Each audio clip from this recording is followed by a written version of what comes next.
اللہ تعالیٰ فرماتے ہیں تلک آیات اللہ، یہ اللہ تعالیٰ کی قدرت کی نشانیاں ہیں۔ نتلوہا علیک بالحق، ہم آپ کو بتا رہے ہیں بالکل حق اور سچ۔ فَبِأَيِّ حَدِيثٍ بَعْدَ اللَّهِ وَآيَاتِهِ يُؤْمِنُونَ، اللہ تعالیٰ کی نشانیوں کو دیکھنے کے بعد، اللہ تعالیٰ کی قدرت کی نشانیوں کو سننے کے بعد، اللہ تعالیٰ کے فرامین آ جانے کے بعد، اللہ تعالیٰ کی تعلیمات احکامات آ جانے کے بعد، فَبِأَيِّ حَدِيثٍ بَعْدَ اللَّهِ وَآيَاتِهِ يُؤْمِنُونَ، اگر اتنی بڑی نشانیاں دیکھ کر بھی وہ اللہ پر مکمل ایمان نہیں لاتے، تو پھر ان نشانیوں کے علاوہ کس چیز کو دیکھ کر وہ اللہ پہ ایمان لے کر آئیں گے؟ یہ اللہ تعالیٰ کی قدرت کی اتنی بڑی نشانیاں، زمین و آسمان کی تخلیق، سورج کا بر وقت نکلنا اور بر وقت غروب ہونا، چاند کا بر وقت نکلنا بر وقت غروب ہونا، زمین کا بچھونا، آسمان کا چھت ہونا، بادلوں کا آنا، بارش برسانا، زمین سے کھیتوں سے انگوریوں کا نکلنا، پھر یہ انسان کا باڈی، انسان کا جسم، یہ ساری چیزیں اس اللہ رب العالمین کی نشانیاں ہیں۔ اور اس کے ساتھ ساتھ اللہ تعالیٰ کی مخلوقات کا آنے کے بعد انسانوں کی نظروں کے سامنے ختم ہو جانا، یہ سب اللہ تعالیٰ کی بہت بڑی نشانیاں ہیں۔ ان نشانیوں کو دیکھ کر تو ہر انسان کو چاہیے کہ وہ مکمل طور پر اللہ تعالیٰ پر ایمان لے کر آئے۔ اتنی بڑی نشانیوں کو دیکھ کر بھی اگر کسی کو ایمان کی سعادت نصیب نہیں ہوتی، تو اس انسان سے بڑا بدبخت اور بد نصیب کون ہو سکتا ہے؟ یہ اللہ رب العالمین کی نشانیاں، نتلوہا علیک بالحق، جو کسی دنیا کے شخص نے نہیں، خود اللہ رب العالمین نے نبوت والی زبان سے صحابہ کرام تک پہنچائیں، اور ساتھ فرمایا کہ فَبِأَيِّ حَدِيثٍ بَعْدَ اللَّهِ وَآيَاتِهِ يُؤْمِنُونَ وَيْلٌ لِكُلِّ أَفَّاكٍ أَثِيمٍ، اگر اللہ تعالیٰ کی نشانیوں کو دیکھنے کے بعد بھی تمہارا تعلق اللہ تعالیٰ کے ساتھ نہیں لگتا، قدرت کے عجائب کو دیکھ کر، قدرت کے مناظر کو دیکھ کر، نظام کائنات کو دیکھ کر، پھر بھی اگر تم اس خالق، اس مالک جو پیدا کرنے والا، جو منتظم اعلیٰ ہے، اگر تم اس پر ایمان نہیں لے کر آتے، وَيْلٌ، ہلاکت ہے، تباہی ہے، بربادی ہے، کس آدمی کے لیے؟ لِكُلِّ أَفَّاكٍ أَثِيمٍ، ہر اس انسان کے لیے جو اپنی زبان کے ساتھ کسی پر بہتان لگاتا ہے، جو زبان کے ساتھ کثرت کے ساتھ جھوٹ بولنے والا ہے، اسیم، اس آدمی کے لیے تباہی، بربادی، ہلاکت، جو زبان سے تو اللہ تعالیٰ کی قدرتوں کا انکار نہیں کرتا، مگر اپنے اعمال اور اپنے افعال اور اپنے کردار سے اللہ تعالیٰ کی قدرت کی نشانیوں کو جھٹلاتا ہے، اس کے لیے تباہی، بربادی، ویل اور ہلاکت۔ دو الفاظ اللہ رب العالمین نے ذکر فرمائے جن کے لیے ہلاکت ہے، تباہی ہے، بربادی ہے۔ ایک ہے افاق، جس کا معنی ہوتا ہے کہ کثرت کے ساتھ زبان سے غلط بیانی کرنا. اسیم جس کا معنی ہوتا ہے کہ اپنے عمل اپنے فعل کے ساتھ غلط بیانی کرنا. زبان سے تو اقرار کرتا ہے کہ اللہ خالق کائنات ہے، زمین کو پیدا کیا، ہمارے پیدا کرنے کا مقصد بتایا کہ وما خلقت الجن والانس الا لیعبدون. زبان سے اقرار کرتا ہے کہ ہماری تخلیق کا مقصد عبادت ہے، لیکن عمل سے عبادت نظر نہیں آتی. زبان سے اقرار کرتا ہے کہ کائنات کا منتظم اعلیٰ اللہ رب العالمین ہے. وما تشاءون الا ان یشاء اللہ. کائنات کے اندر جو بھی ہوتا ہے اللہ تعالیٰ کے حکم کے ساتھ ہوتا ہے، اللہ تعالیٰ کی اجازت کے ساتھ ہوتا ہے. جو بھی ہوتا ہے وہ اللہ رب العالمین کے علم میں ہوتا ہے. لیکن جب عمل کی باری آتی ہے تو ایسے افعال کرتا ہے، ایسے اعمال کرتا ہے جن سے پتہ چلتا ہے کہ شاید اس انسان کا نظریہ ہے کہ کائنات کے اندر اسے کوئی پوچھنے والا ہی نہیں. ویل لکل افاک اثیم. زبان سے اللہ تعالیٰ کی آیات کا انکار کرنے والا، اس کے لیے بھی ہلاکت. اپنے عمل سے اللہ تعالیٰ کی قدرت کی نشانیوں کا انکار کرنے والا، اس کے لیے بھی تباہی بربادی. اور اس کے آگے اللہ تعالیٰ نے مثال بھی دی، فرمایا یسمع آیات اللہ. اللہ تعالیٰ کی نشانیوں کو وہ سنتا ہے. کون سی نشانیوں کو؟ تتلا علیہ، جو اس پر پڑھی جاتی ہیں، جو اس پر تلاوت کی جاتی ہیں، جو اسے بتائی جاتی ہیں. اللہ تعالیٰ کی نشانیوں کو سننے کے بعد پھر ثم یصر مستکبرا، پھر ضد کر لیتا ہے، پھر اڑ جاتا ہے. کس وجہ سے؟ استکبارا، تکبر کرتے ہوئے میں اللہ تعالیٰ کی بات کو مانوں، میں نماز کو پڑھوں، میں سجدہ کروں، میں جھک جاؤں. پھر اس کے دل میں تکبر آتا ہے کہ میں پتہ نہیں کیا چیز ہوں. تکبر کی وجہ سے وہ عبادت سے مانے رہتا ہے، عبادت سے رکا رہتا ہے کہ الم یسمعھا. اور ایسا انداز لوگوں کے سامنے پیش کرتا ہے کہ شاید اس نے اللہ تعالیٰ کے احکامات کو، اللہ تعالیٰ کی نشانیوں کو سنا ہی نہیں. اگر لوگوں کے سامنے یہ رویہ رکھتا ہے کہ شاید میں نے سنا نہیں، لیکن کرامن کاتبین کو تو پتہ ہے، جن کی ذمہ داری اللہ تعالیٰ نے لگائی ہے کہ انسان کی ہر ادا، ہر قول، ہر فعل، ہر جملہ، ہر عمل، ہر حرکت وہ کرامن کاتبین وہ لکھ رہے ہیں. اور ہماری یہ زندگی کی کتاب ایک مکمل ترتیب پا رہی ہے. 3 کتابیں ہیں انسان کے لیے اہم. جس طرح انسان کے 3 دن اہم ہیں زندگی کے، دنیاوی زندگی کے 3 دن اہم، جس دن لوگ اسے دیکھنے کے لیے اکٹھے ہوتے ہیں، خواہش رکھتے ہیں. 3 دن ہوتے ہیں انسانی زندگی میں.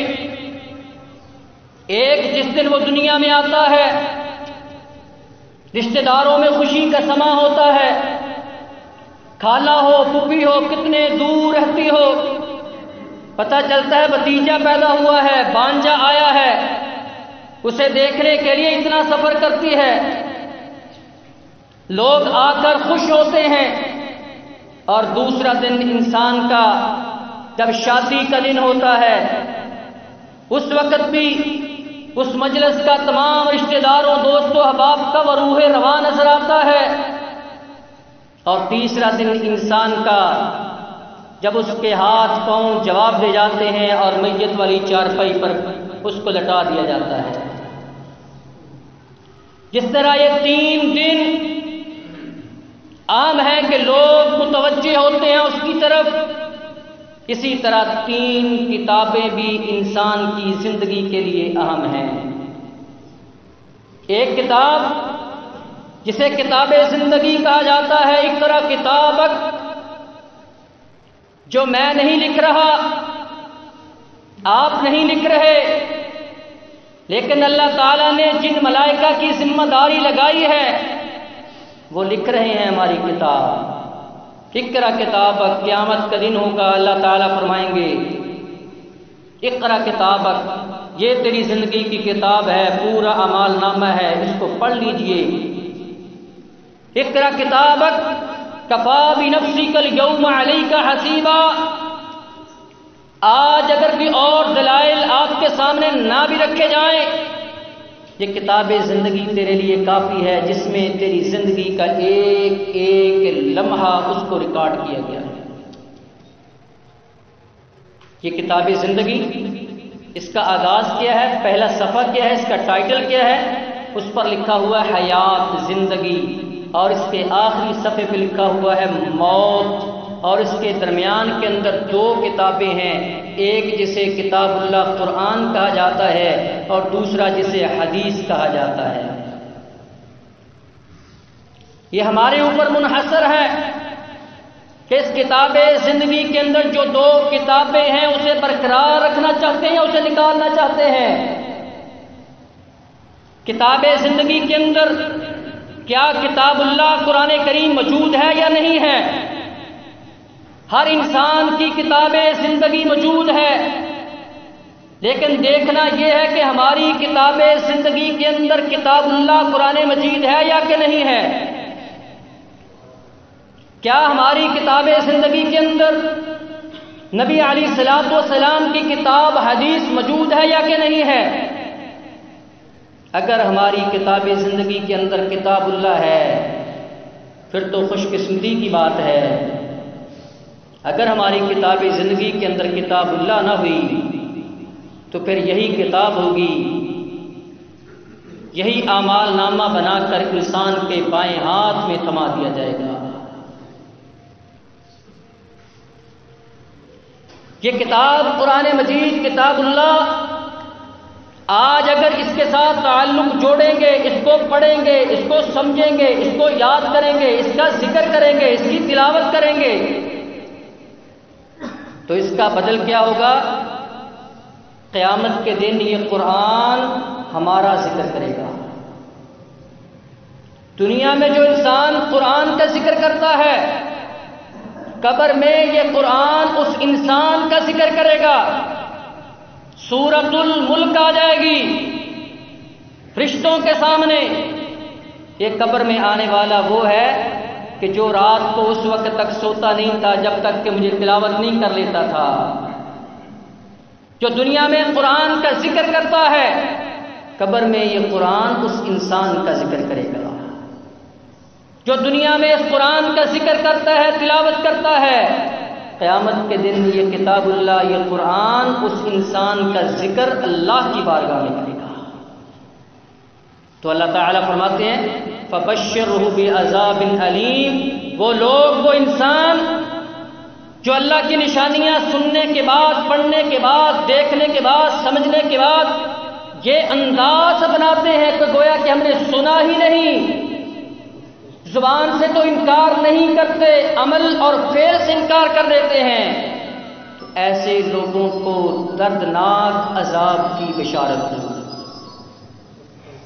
اور اگلی آیت میں اللہ تعالیٰ فرماتے ہیں وَإِذَا عَلِمَ مِنْ آيَاتِنَا شَيْئًا اتَّخَذَهَا هُزُوًا، بعض لوگ وہ ہوتے ہیں ہماری آیات کو، ہماری نشانیوں کو جان لیتے ہیں، جاننے کے بعد، سننے کے بعد کیا کرتے ہیں؟ اتخذها هزوا، ہماری نشانیوں کے ساتھ، ہماری آیات کے ساتھ، ہماری قدرتوں کے ساتھ ٹھٹھا اور مذاق کرنا شروع کر دیتے ہیں۔ اس سے بڑا بد نصیب کون ہے؟ چاہیے تو یہ تھا اللہ تعالیٰ کی نشانیوں کو دیکھ کر اپنی عبادت کو بڑھایا جائے، اللہ تعالیٰ کی نشانیوں کو دیکھ کر سجدوں کو زیادہ کیا جائے، اللہ تعالیٰ کی نشانیوں کو دیکھ کر اپنے تعلق باللہ کو مضبوط کیا جائے، لیکن یہ کیا ہے؟ یہ اللہ تعالیٰ کی نشانیوں کو سننے کے بعد، آیات کو سننے کے بعد یہ اسے ہی ٹھٹھا اور مذاق بنانا شروع کر دیتا ہے۔ کہتے خباب بن ارد رضی اللہ تعالیٰ عنہ عاص بن وائل کی مزدوری کرتے تھے، مزدوری کرنے کے بعد حضرت خباب رضی اللہ تعالیٰ عنہ گئے، کہا میری مزدوری دو، میں نے کام کیا ہے۔ عاص بن وائل نے کہا میں آپ کو مزدوری اس وقت تک نہیں دوں گا جب تک کہ آپ اپنے نبی کا کلمہ نہ چھوڑ دو۔ حضرت خباب رضی اللہ تعالیٰ عنہ نے کہا یہ کون سی شرط ہے، کام میں نے کیا ہے، میری مزدوری دو، وہ میرا ایک علیحدہ مسئلہ ہے۔ کہا نہیں، اس وقت تک مزدوری نہیں دوں گا جب تک کہ کلمے کو نہیں چھوڑ دیتے۔ حضرت خباب رضی اللہ تعالیٰ عنہ نے کہا اگر یہ بات ہے تو سن لے، اگر تو مر جائے اور مرنے کے بعد دوبارہ اٹھ جائے اس وقت بھی تو آ کر یہ کہے تو تب بھی میں یہ نہیں کر سکتا کہ کلمے کو چھوڑ دوں، دین کو چھوڑ دوں، ایمان کو چھوڑ دوں۔ تیری مزدوری اپنے پاس رکھ، یہ مال اپنے پاس رکھ، یہ تیرے لیے اہم ہوگا، میرے لیے اہم نہیں۔ میرے لیے اہم تو دین ہے، میرے لیے ترجیح کی چیز ایمان ہے۔ میں ایمان کو نہیں چھوڑ سکتا، کلمے کو نہیں چھوڑ سکتا، دین کو نہیں چھوڑ سکتا، پیسے کو چھوڑ سکتا ہوں، مزدوری کو چھوڑ سکتا ہوں۔ اس نے آگے سے ٹٹھا کیا، مذاق کیا، تمسخر کیا، استہزاء کیا۔ کہا اچھا یہ کہتا ہے کہ مرنے کو اٹھنے کے بعد کون سا مرنا جینا، اگر تیرا مرنے پہ یقین ہے نا تو پھر جب مر کر میں اٹھوں گا اس وقت تجھے مزدوری دوں گا۔ یہ مذاق بنا رہا ہے اللہ تعالیٰ کے یاد کو عاص بن وائل۔ اللہ تعالیٰ نے فرمایا وَأُولَٰئِكَ لَهُمْ عَذَابٌ مُّهِينٌ کہ میری آیات کے ساتھ مذاق کرنے والا قیامت کا دن ہوگا اسے بھی عذاب کے اندر پھینک کر اس کے ساتھ بھی مذاق کیا جائے گا، اس کو بھی اہانت والا، رسوائی والا عذاب دیا جائے گا۔ اولئک لہم عذاب مہین۔ آیات الہیہ کو سن کر، اللہ تعالیٰ کی نشانیوں کو سننے، جاننے، سمجھنے کے بعد بھی جو انسان اپنے قول یا فعل سے انکار کرتا ہے، اللہ تعالیٰ فرماتے ہیں اولئک لہم عذاب مہین، ان لوگوں کے لیے رسوائی والا اور اہانت والا عذاب تیار کیا ہوا ہے۔ اور پھر من ورائہم جہنم، اس کے ساتھ ساتھ پھر جہنم کی سزا بھی ان کے لیے ہے۔ جہنم کوئی ایک چیز نہیں، اس کے اندر ایک قسم کا عذاب نہیں، بلکہ متعدد اقسام کا عذاب اللہ تعالیٰ نے اس جہنم کے اندر رکھا ہوا ہے۔ ہمارے ہاں تو یہ لفظ عام ہو گیا جہنم، بس ٹھیک ہے، 1-2-10 منٹ اس کا اثر ہوا، پھر اس کے بعد کام ختم۔ جن کے سامنے جہنم کا تذکرہ ہوتا تھا صحابہ کرام رضوان اللہ علیہم اجمعین، ان کی حالت، ان کی سیرت کو پڑھ کر دیکھیں اور اپنی اولادوں کو پڑھائیں صحابہ کرام کی وہ سیرت کہ جب ان کے سامنے آخرت کا ذکر ہوتا، جہنم کا ذکر ہوتا تو ان کی کیا کیفیت بن جاتی تھی۔ حضرت عبداللہ بن مسعود رضی اللہ تعالیٰ عنہ باہر بازار میں جا رہے ہیں، دیکھا کہ ایک آدمی، اس نے بٹی جلائی ہوئی ہے، آگ جل رہی ہے، اس نے لوہا پھینکا، اس لوہے کا کچھ بنانا تھا، اس کو گرم کرنے کے لیے اس آگ کی بٹی میں پھینکا، کچھ دیر بعد نکالا، وہ لوہا سرخ ہو چکا تھا۔ عبداللہ بن مسعود رضی اللہ تعالیٰ دور کھڑے دیکھ رہے ہیں، جب دیکھا کہ وہ لوہا کچھ ہی منٹ کے بعد سرخ ہو گیا ہے تو فوری طور پر جہنم یاد آ گئی کہ وہ جہنم، یہ آگ اور وہ آگ کتنے گنا وہ تیز آگ ہے، اس آگ کے اندر جب انسان کو پھینکا جائے گا تو انسان کی کیا حالت ہے۔ وہیں پہ زار و قطار رونا شروع کر دیا۔ اور ایک حضرت ربیع رضی اللہ تعالیٰ عنہ کے ساتھ حضرت عبداللہ بن مسعود رضی اللہ تعالیٰ عنہ جا رہے ہیں دریائے فرات کے کنارے، وہاں پہ دیکھا کہ کچھ خواتین ہیں، انہوں نے تنور لگایا ہوا روٹیاں پکانے کے لیے، اور تنور کو وہ جلا رہی ہیں۔ دیکھا کہ اس تنور سے آگ اوپر کو بڑھ رہی ہے، اوپر نکل رہی ہے آگ۔ جب عبداللہ بن مسعود رضی اللہ تعالیٰ عنہ نے یہ منظر دیکھا، فوری طور پر قرآن کریم سورۃ الفرقان کی وہ آیات پڑھنا شروع کر دیں جن کا ترجمہ ہے کہ جب جہنم والے جہنم کے قریب جائیں گے تو جہنم پکارنا شروع ہو جائے گی، شور کرنا شروع کر دے گی، اور پھر جب وہ جہنمی اس جہنم کے اندر چلے جائیں گے تو پھر وہ جہنم والے شور کرنا شروع کر دیں گے۔ جب اس کی تلاوت کی حضرت ربیع نے سنا تو اسی وقت آنکھوں سے آنسو آ گئے اور اس کو سن کر وہ بے ہوش ہو کر زمین پر گر پڑی۔ چار پائی پر لٹا کر گھر میں لایا گیا۔ عبداللہ بن مسعود رضی اللہ تعالیٰ عنہ ظہر تک ان کے پاس بیٹھے رہے، ظہر تک ان کو ہوش نہیں آیا۔ آج صرف اس کو ایک نمائشی طور پر بنا دیا کہ کسی مولوی کو بناؤ، جہنم کا تذکرہ سنو 2 منٹ، اس کے بعد بس ختم۔ صرف مسجد کی حد تک جہنم کا ڈر، نہ اپنی دکان کے اندر جہنم کا ڈر، نہ اپنی زبان کسی سے گفتگو کرتے وقت یا جملہ بول رہا ہوں کہیں ایسا جملہ تو نہیں جس جملے کی بنا پر جہنم کی سزا مجھے ملے، کہیں یہ میرا عمل ایسا تو نہیں جس عمل کی بنا پر میں جہنم کے اندر پھینکا جاؤں۔ من ورائہم جہنم ولا یغنی، اللہ رب العالمین نے فرمایا ولا یغنی عنہم ما کسبوا شیئا۔ اس جہنم کے بدلے میں اگر کوئی انسان کل قیامت کے دن کوئی چیز عوض بدلہ دینا چاہے گا، فدیہ دینا چاہے گا، کوئی چیز انسان کے لیے فائدہ مند ثابت نہیں ہوگی۔ ولا متخذوا من دون اللہ اولیاء، اور نہ ہی کوئی ایسی چیز اس کو فائدہ دے گی جس کو دنیا میں اللہ تعالیٰ کے مقابلے میں کھڑا کرتا رہا۔ وَلَهُمْ عَذَابٌ عَظِيمٌ، ان کے لیے بڑا عذاب اللہ تعالیٰ نے تیار کیا ہوا ہے۔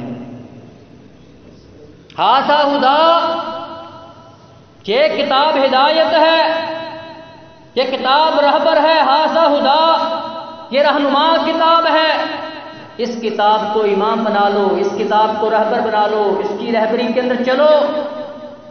اگر اس کی رہبری کے اندر نہیں چلو گے، والذین کفروا بآیات ربہم، وہ لوگ جو اپنے رب کی نشانیوں کو، آیات کو جھٹلا دیتے ہیں، کفر کرتے ہیں، انکار کرتے ہیں اپنے قول کے ساتھ یا اپنے عمل کے ساتھ یا اپنے فعل کے ساتھ، لہم عذاب من رجز علیم، ان کے لیے اللہ تعالیٰ نے دردناک عذاب تیار کیا ہوا ہے۔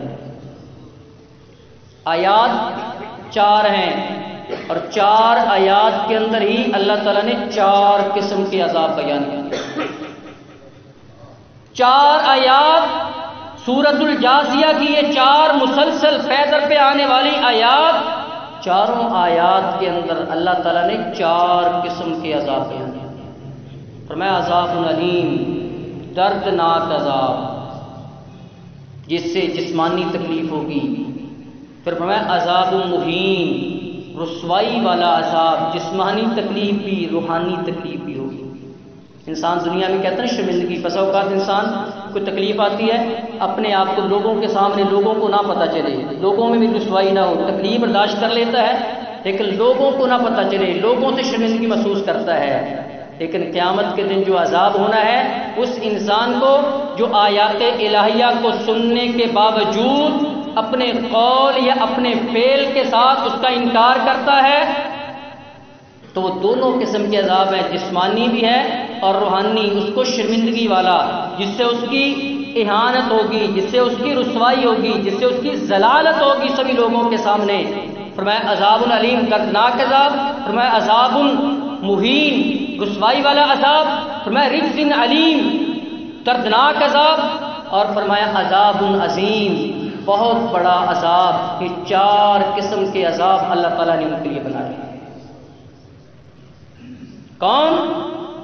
جو آیات الہیہ قرآن کو سننے کے باوجود، آیات الہیہ کو سننے کے باوجود، قدرت کی نشانیوں کو دیکھنے سننے کے باوجود بھی جس کے عمل اور قول کے اندر کوئی ایسی چیز ثابت نہیں ہوتی جس سے پتہ چلے کہ یہ اللہ رب العالمین کے قریب ہو رہا ہے۔ ہم دنیا کی زندگی کے اندر ہر انسان سوچتا ہے اپنے مستقبل کے لیے، میرا فیوچر کیا ہوگا۔ طالب علم ہے تو وہ بھی سوچتا ہے یہ پڑھوں گا، یہ تعلیم حاصل کروں گا تو پھر میرا مستقبل بنے گا، پھر فیوچر بنے گا۔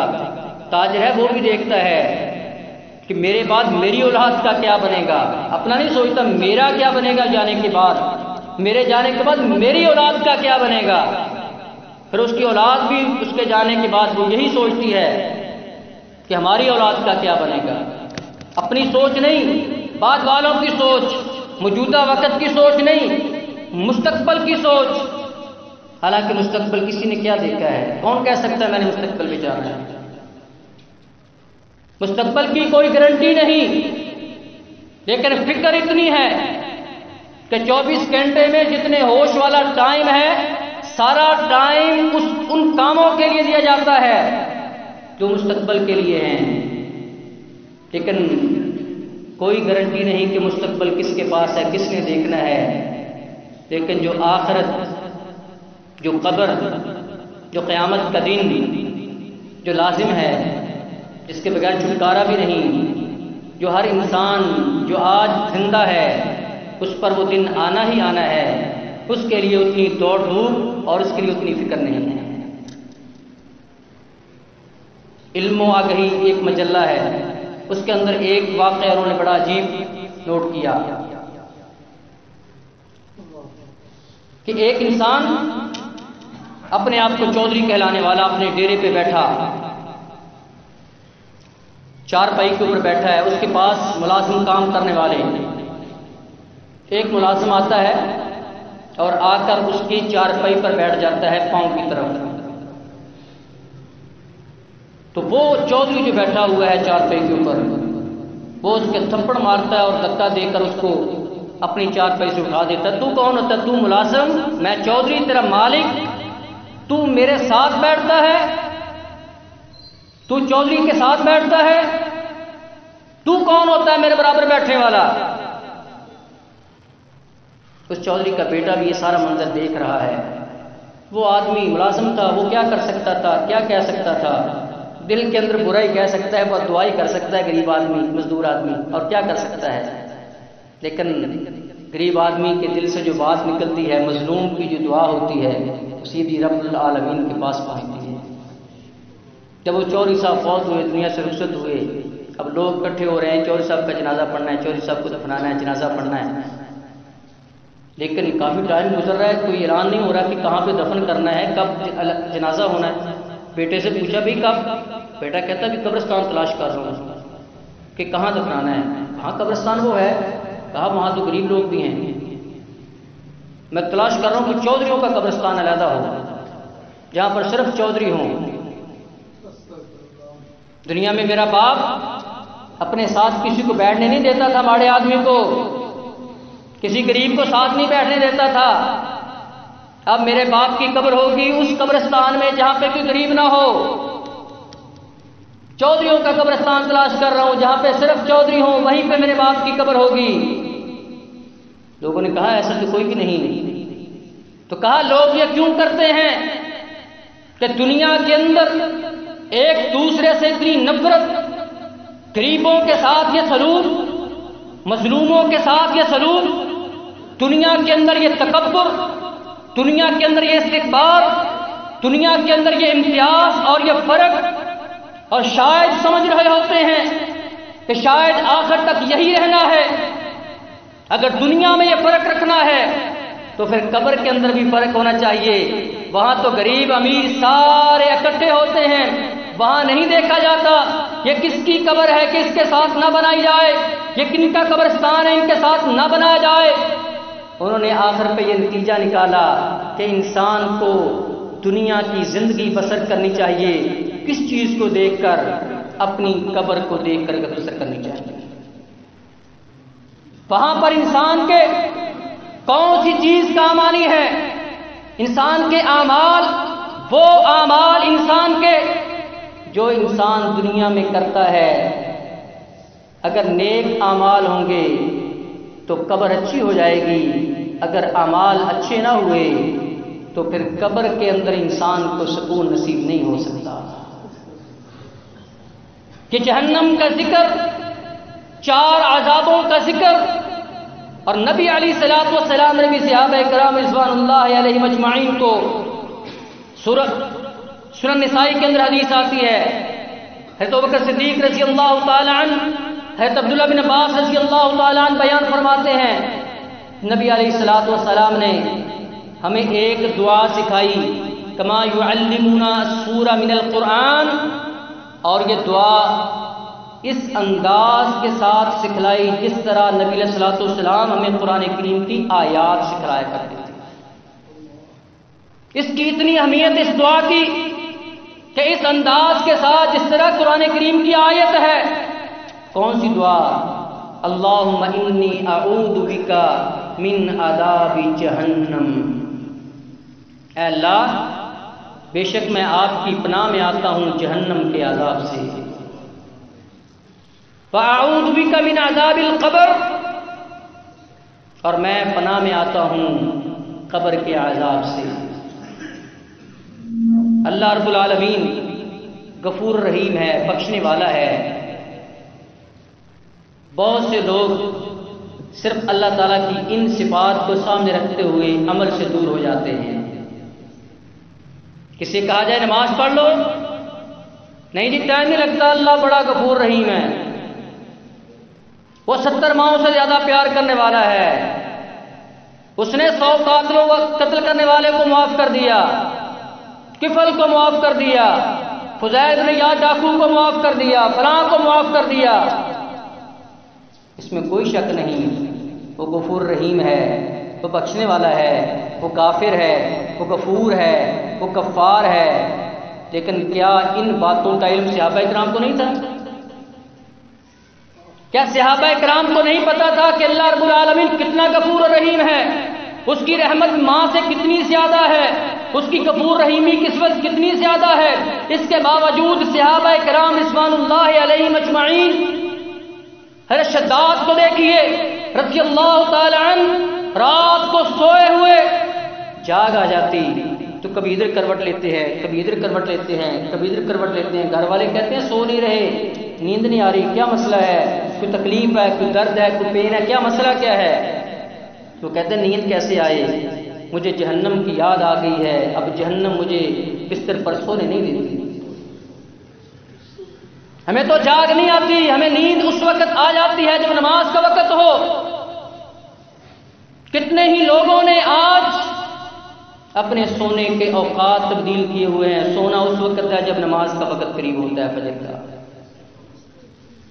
پھر کہہ رہے ہیں جاگ کے آنی ہے وقت پہ، جو نبی علیہ الصلوۃ والسلام نے تعلیم دی ہوئی ہے کہ عشاء کے بعد جلدی سونا چاہیے اور فجر سے پہلے اٹھنے کی کوشش کرنی چاہیے۔ جب ہم نے نظام بدلا، ہماری نیتیں بدل گئی، ہمارے اعمال بدل گئے، ہماری عادات بدل گئی۔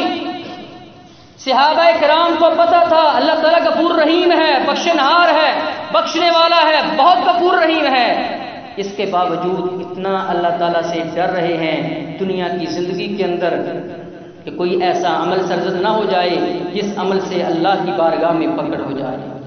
نبی علیہ الصلوۃ والسلام یہ دعا اس طرح سکھاتے تھے جس طرح قرآن کریم کی آیت ہو، اللہم انی اعوذ بک من عذاب جہنم واعوذ بک من عذاب القبر واعوذ بک من فتنۃ مسیح الدجال واعوذ بک من فتنۃ المحیا والممات۔ جس النسائی میں 4 چیزیں آتی ہیں، اور بعض میں وَأَعُوذُ بِكَ مِنَ الْمَأْثَمِ وَالْمَغْرَمِ، کہ اللہ میں آپ کی پناہ میں آتا ہوں کس چیز سے؟ گناہ کرنے سے اور قرض سے۔ قرض سے بھی اللہ تعالیٰ نے، اللہ کے نبی نے پناہ مانگی ہے اللہ تعالیٰ سے، اور گناہوں سے ہی پناہ مانگی ہے۔ تو حضرات ان آیات کے اندر 4 آیات کے اندر 4 عذابوں کا تذکرہ کیا ہے، تو اس دعا کو ہمیں یاد کر لینا چاہیے اور کثرت کے ساتھ یہ دعا اللہ تعالیٰ سے ہمیں کرنی چاہیے کہ اللہ رب العالمین ان 4 قسم کے عذابوں سے ہم سب کو معاف فرما دے۔ نبی علیہ الصلوۃ والسلام نے فرمایا کہ من سأل اللہ الجنۃ 3 مرات قالت الجنہ اللہم ادخلہ الجنہ، جو انسان 3 مرتبہ یہ کہتا ہے کہ اے اللہ مجھے جنت دے دے، اے اللہ مجھے جنت دے دے، اے اللہ مجھے جنت دے دے، 3 مرتبہ جو انسان کہتا ہے، قالت الجنہ، وہ جنت اللہ تعالیٰ سے کہتی ہے اللہم ادخلہ الجنہ، اے اللہ اس کو جنت میں داخل کر دے۔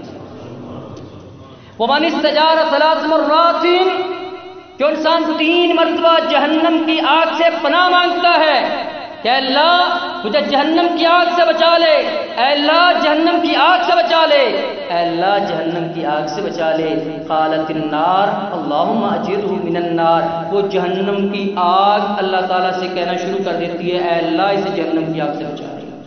اللہ تعالیٰ ہم سب کو جہنم سے محفوظ فرمائے، اللہ تعالیٰ ہم سب کو جنت الفردوس کا وارث بنائے، اور اللہ تعالیٰ ہمیں ایسے اعمال کرنے کی توفیق نصیب فرمائے جن کا بدلہ اللہ تعالیٰ نے جنت الفردوس رکھا ہے۔ وما علی الا البلاغ۔